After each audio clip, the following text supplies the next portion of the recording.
Barangkali ada perubahan strategi dari penyidik sehingga hari ini tak hadir persidangan perdana pra-peradilan kasus Peggy Setiawan.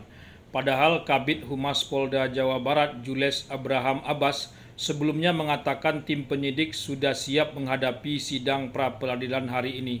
Hakim Tunggal pra-peradilan kasus Peggy, Eman Sulaiman, wanti-wanti mengatakan bahwa dia tak punya kepentingan dalam kasus ini. Jadi jangan berasumsi aneh-aneh. Bisa jadi karena kasus ini mendapat perhatian publik, maka Yang Mulia Hakim buru-buru menggarisbawahi soal asumsi-asumsi yang bisa saja mengarah pada dirinya, karena harus menunda sidang hari ini sampai 1 Juli ke depan. Bisa saja hakim dianggap menjadi bagian dari perubahan strategi yang dilakukan penyidik sehingga tak hadir pada sidang perdana hari ini. Apalagi penyidik sudah menyerahkan berkas Peggy Setiawan kepada jaksa pekan lalu. Kalau jaksa langsung menyerahkan berkas itu ke pengadilan, maka otomatis pra-peradilan gugur dengan sendirinya. Itu satu asumsi yang masuk akal saja. Tapi bisa juga karena sebetulnya penyidik sama sekali tak siap menghadapi gugatan pra-peradilan hari ini.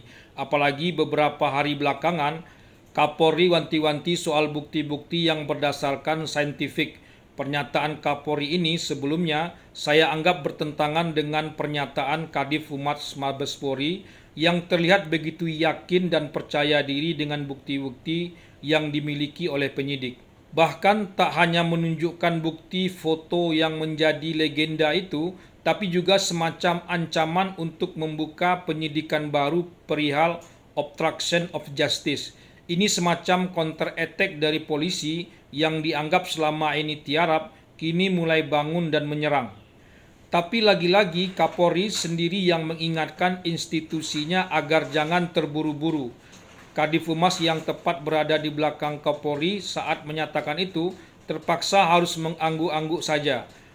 Mantan Kabareskrim Sosno Duaji sempat juga sedikit membuka perihal adanya potensi main mata antara polisi dan hakim dalam gugatan pra-peradilan, sehingga beliau juga wanti-wanti agar hakim yang akan menyidangkan kasus ini haruslah hakim yang jujur dan objektif.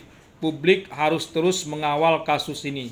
Kalau tahu akan kalah, untuk apa masuk dalam sebuah pertarungan? Bisa jadi pepatah lawas ini sedang dipakai juga oleh penyidik. Tapi lalu apa? Anak orang sudah ditangkap dengan tuduhan yang tak main-main, hukuman mati. Masa bisa-bisanya tak hadir begitu saja yang sebelumnya dikatakan sudah sangat siap? Apa publik masih dibiarkan saja berspekulasi atau berasumsi-asumsi sepekan ke depan? Kalau ragu-ragu sebaiknya kembali, begitulah.